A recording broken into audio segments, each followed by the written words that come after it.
नमस्कार दोस्तों, स्वागत है आपका। तो देखो, अभी तक हमने क्या देखा है, केमिकल रिएक्शंस क्या होती है, ठीक है, केमिकल इक्वेशंस क्यों लिखनी है और कैसे लिखनी है, फिर केमिकल रिएक्शंस क्यों होती है, कब होती है और कैसे होती है, ये भी हमने देख लिया। अभी हम देखेंगे बैलेंसिंग केमिकल इक्वेशंस, कि भाई केमिकल इक्वेशंस को बैलेंस करना, उसका मतलब क्या है। पहले तो बैलेंस करने का मतलब क्या है केमिकल इक्वेशन को, फिर बैलेंस क्यों करनी है और बैलेंस कैसे करनी है, ये सब हम इस वीडियो में समझेंगे, ठीक है। सबसे पहले हम समझेंगे कि भाई केमिकल इक्वेशन को बैलेंस करने का मतलब क्या होता है। तो देखो, ये रिएक्शन मैंने लिखी है यहां पे कि magnesium reacted with oxygen to give magnesium oxide, ठीक है। तो ये केमिकल इक्वेशन का यूज मैंने आगे भी बहुत जगह पे किया है, ठीक है, काफी चीजें एक्सप्लेन करने के लिए। तो अभी ये रिएक्शन देखो और सोचो कि ये रिएक्शन क्या पूरी तरीके से सही है, ठीक है, या ये जो मैंने केमिकल इक्वेशन लिखी है, क्या ये इक्वेशन पूरी तरीके से सही है। असलियत में ये पूरी तरीके से सही नहीं है। ये जो लिखा है ये गलत वे है, ठीक है। अभी चलो कि मान लो कि ये सही नहीं है, तो भाई ये क्यों सही नहीं है, इसमें ऐसा तो क्या गलत है, ठीक है। तो अभी एक बात समझो कि भाई law of conservation of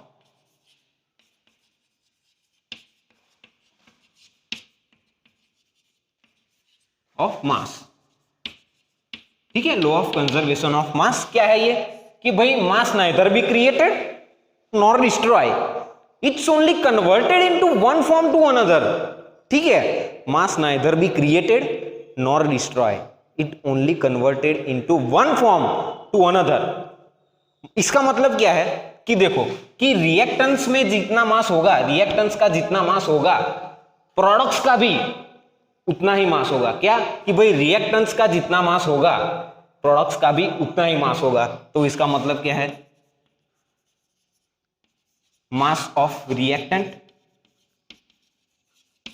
is equal to the mass of products, ठीक है।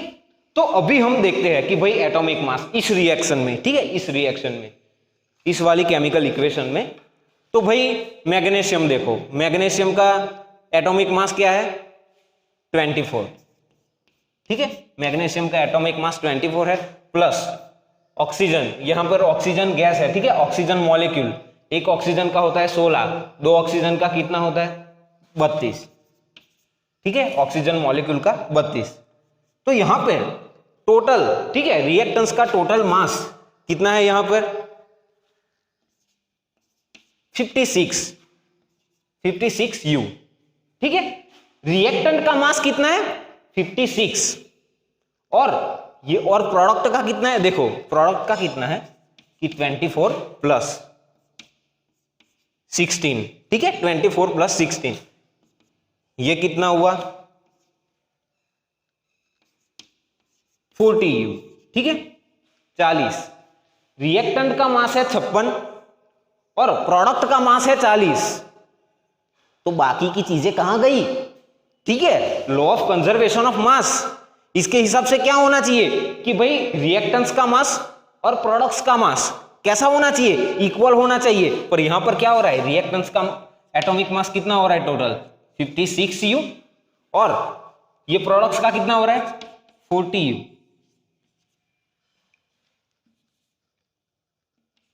ठीक है। तो इस तरीके से केमिकल इक्वेशन लिखना, केमिकल इक्वेशन इस तरीके से लिखना गलत है, इसलिए इसको बैलेंस करना पड़ता है। अभी देखो, हमने देखा कि भाई mass of reactant is equal to mass of product, तो ये मास किसकी वजह से होता है, एटॉम्स की वजह से होता है। इसका सीधा मतलब क्या है कि number of atoms in reactant is equal to the number of atoms in product, कि भाई रिएक्टेंट में जितने एटॉम्स होंगे प्रोडक्ट में भी उतने ही होंगे असल में, ठीक है। रिएक्टेंट में जितने एटॉम्स होंगे प्रोडक्ट में भी उतने ही होंगे। यहां पर इस रिएक्शन में देखो, चलो मैग्नीशियम का एक एटम है, एक एटम हो गया, यहां पर ऑक्सीजन के 2 एटम है और यहां पर कितने दिखा रहा है, एक एटम, तो ये गलत है। इसीलिए केमिकल इक्वेशन को बैलेंस करना बहुत जरूरी है, ठीक है। केमिकल इक्वेशन को बैलेंस करना, कभी ये गलती से मत बोलना कि केमिकल रिएक्शन को बैलेंस करना, बैलेंस केमिकल इक्वेशन को करनी है। रिएक्शंस जो नेचर में होती है ना, वो ऑलरेडी बैलेंस फॉर्म में होती है, ठीक है। अभी दूसरा मैं रीजन दिखाता हूं। एक तो अपन ने देख लिया कि भाई law of conservation of mass, इसमें देख लिया कि भाई mass of reactant is equal to mass of product, reactant का जितना मास होगा प्रोडक्ट्स का उतना ही मास होगा। और दूसरी चीज कि number of atoms in a reactant is equal to the number of atoms in a product, कि भाई रिएक्टेंट में जितने एटम्स है प्रोडक्ट में ही उतने ही होंगे, ठीक है। तो अभी एक दूसरी चीज मैं तुमको दिखाता हूं, इससे तुम्हें क्लियर कट हो जाएगा कि भाई बैलेंस क्यों करते हैं, ठीक है।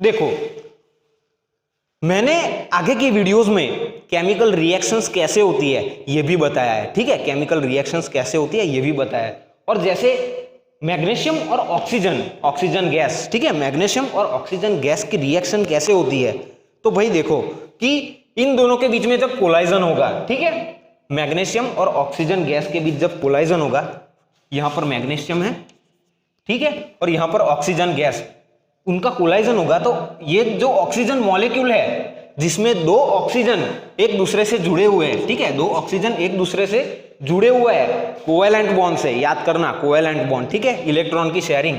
तो यहां पर 2 ऑक्सीजन एक दूसरे से जुड़े हुए हैं, ठीक है, तो कोलाइजन की वजह से ये बॉन्ड उनका टूट जाएगा, ठीक है। तो ये दोनों ऑक्सीजन क्या हो जाएंगे, अलग हो जाएंगे। अभी ये तो अनस्टेबल है ही, इसको 2 इलेक्ट्रॉन्स इसको लॉस करने हैं स्टेबिलिटी अटेन करने के लिए। अभी इनके पास 1 2 3 4 5 6, 1 2 3 4 5 6, ठीक है, दोनों के पास 6 इलेक्ट्रॉन्स है वैलेंस शेल में। अभी ऑक्सीजन को स्टेबल होने के लिए क्या चाहिए, ऑक्सीजन को स्टेबल होने के लिए 2 इलेक्ट्रॉन चाहिए बाहर से, ठीक है। जब 2 इलेक्ट्रॉन ऑक्सीजन को मिलेंगे, ठीक है, तब जाके ये स्टेबल होगा। अभी उसकी आउटर मोस्ट में 6 इलेक्ट्रॉन्स है, जब दूसरे 2 इलेक्ट्रॉन्स कहीं से जुगाड़ कर लेगा वो, ठीक है, तब जाके स्टेबल होगा। अभी देखो अभी क्या होगा कि भाई मैग्नीशियम को 2 इलेक्ट्रॉन लॉस करने हैं और ऑक्सीजन को 2 इलेक्ट्रॉन गेन करने हैं, ठीक है। तो मैग्नीशियम क्या करेगा, ऑक्सीजन को अपने 2 इलेक्ट्रॉन्स दे देगा, इससे क्या होगा, मैग्नीशियम भी स्टेबल हो जाएगा, Mg2+, ठीक है, 2 इलेक्ट्रॉन इसने दे दिए और ऑक्सीजन भी स्टेबल हो गया, O2-, इससे क्या बन गया, MgO, ठीक है, MgO बन गया कि भाई एक मैग्नीशियम एक ऑक्सीजन एटॉम के साथ रिएक्ट किया, ठीक है, इलेक्ट्रॉन एक्सचेंज किए और MgO बन गया। अभी दूसरा क्वेश्चन अभी आएगा कि भाई चलो इतना तो पार्ट खत्म, ठीक है, MgO बन गया। अभी ये दूसरा ऑक्सीजन का क्या, ये दूसरे ऑक्सीजन का क्या होगा, क्या ये ऐसे ही पड़े रहेगा, इसको भी स्टेबल होना है भाई, इसको भी स्टेबल होना है, इसके साथ अन्याय नहीं हो सकता। तो ये कैसे स्टेबल होगा, तो भाई हम रिएक्शन कैसे करेंगे कि भाई मैग्नीशियम रिबन ली थी हमने, ठीक है, मैग्नीशियम रिबन, तो उस मैग्नीशियम रिबन में इतने पार्ट में कितने बिलियंस ऑफ एटम्स होंगे मैग्नीशियम के, ठीक है, करोड़ों मैग्नीशियम के एटम्स होंगे यहाँ पे, ठीक है, मैग्नीशियम रिबन में। तो अभी क्या होगा कि दूसरा मैग्नीशियम का एटम, यहाँ पे बहुत सारे मैग्नीशियम के एटम्स होते हैं, ठीक है, यहाँ पे एक मैग्नीशियम एटम ने एक ऑक्सीजन के साथ रिएक्ट कर लिया, ठीक है, बॉन्ड बना लिया। अभी क्या होगा, ये दूसरा ऑक्सीजन अकेला पड़ा, तो क्या होगा कि यहां से दूसरा मैग्नीशियम एटम क्या करेगा, ये दूसरे वाले ऑक्सीजन के साथ बॉन्ड बनाएगा, ठीक है, ये अपने 2 इलेक्ट्रॉन इधर दे देगा, फिर Mg2+ O2-, ठीक है, इसने 2 इलेक्ट्रॉन लॉस कर दिए, ऑक्सीजन ने 2 इलेक्ट्रॉन ले लिए और यहां पर फिर से बन गया MgO, ठीक है। तो अभी देखो कि भाई नेचुरली रिएक्शन में क्या हो रहा है। यहां पर रिएक्शन में ध्यान से देखना, ठीक है। मैग्नीशियम ऑक्सीजन गैस के साथ जब रिएक्ट कर रहा है तब क्या हो रहा है, यहां पे देखो कितने मैग्नीशियम यूज हुए, 2 मैग्नीशियम, ठीक है, 2 मैग्नीशियम, तो 2 mg, 2 मैग्नीशियम एटॉम्स, ठीक है, किससे रिएक्ट किए, एक ऑक्सीजन मॉलिक्यूल से, ठीक है, 2 ऑक्सीजन के एटॉम है, एक ऑक्सीजन मॉलिक्यूल, ठीक है, एक ऑक्सीजन मॉलिक्यूल से ही अलग अलग होके 2 ऑक्सीजन एटॉम अलग हुए थे, ठीक है। तो 2 मैग्नीशियम एटॉम्स जब एक ऑक्सीजन मॉलिक्यूल से, जिसमें ऑक्सीजन के 2 एटॉम्स थे, तब जाकर क्या बनाया, 2 मैग्नीशियम ऑक्साइड। नेचुरली ये रिएक्शन होती है, समझे, ठीक है। अभी यहां पर देखो नंबर ऑफ एटॉम्स, मैग्नीशियम के कितने हैं, 2 मैग्नीशियम, रिएक्टेंट और प्रोडक्ट, ठीक है, रिएक्टेंट और प्रोडक्ट में मैग्नीशियम, ठीक है। मैग्नीशियम के कितने एटॉम्स है यहां रिएक्टेंट में, 2, प्रोडक्ट में 2, ऑक्सीजन के कितने हैं, 2, यहां पर भी कितने हैं, 2, ठीक है। नेचुरली केमिकल रिएक्शंस ऐसे होती है, ठीक है। अगर हम इस तरीके से लिखते हैं कि भाई magnesium Mg reacted with O2, ठीक है, ऑक्सीजन के साथ रिएक्ट किया और एक MgO, एक मैग्नीशियम ऑक्साइड बना लिया, इसका सीधा सीधा क्या मतलब है पता है, इसमें से एक ऑक्सीजन जो था ना, इसमें 2 ऑक्सीजन एटॉम्स है, ठीक है, इस ऑक्सीजन मॉलिक्यूल में 2 ऑक्सीजन एटॉम है। अगर हम इस तरीके से लिखते हैं, ठीक है, तो क्या होगा कि भाई एक मैग्नीशियम एक ऑक्सीजन एटॉम के साथ, ठीक है, ऑक्सीजन एटॉम के साथ रिएक्ट किया और इस मॉलिक्यूल में से जो दूसरा ऑक्सीजन था वो वेल्ला पड़ गया, ठीक है, वो अनस्टेबल रह गया और क्या हुआ कि एक MgO बन गया। अगर भाई असल में नेचुरली कोई भी एटॉम अनस्टेबल नहीं रहना चाहेगा, ठीक है, कोई भी एटॉम अनस्टेबल नहीं रहना चाहेगा, वो किसी ना किसी से रिएक्ट करेगा, इसलिए इस तरीके से लिखना गलत है, ठीक है। ये मेन रीजन है कि why we have to balance chemical equations, ठीक है, केमिकल इक्वेशंस को बैलेंस करना है। नेचर में जितनी भी केमिकल रिएक्शंस हो रही है वो ऑलरेडी बैलेंस फॉर्म में हो रही है। हम लिखने के लिए, ठीक है, कैसे केमिकल रिएक्शंस को केमिकल इक्वेशन के फॉर्म में लिखते हैं और उन केमिकल इक्वेशंस को हमें बैलेंस करना है, ठीक है।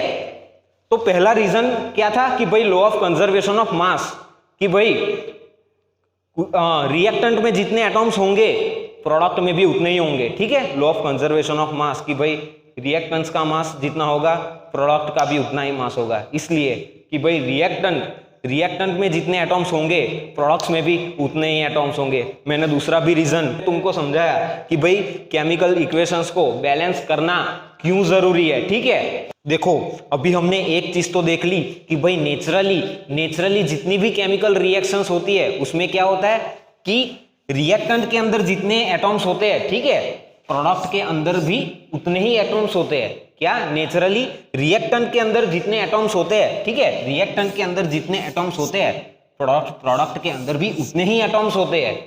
तो अगर हम जो केमिकल इक्वेशंस लिखते हैं उनको बैलेंस करना है, तो बैलेंस करने के लिए क्या करना पड़ेगा कि भाई रिएक्टेंट के एटॉम्स और प्रोडक्ट के एटॉम्स को इक्वल करना पड़ेगा, ठीक है।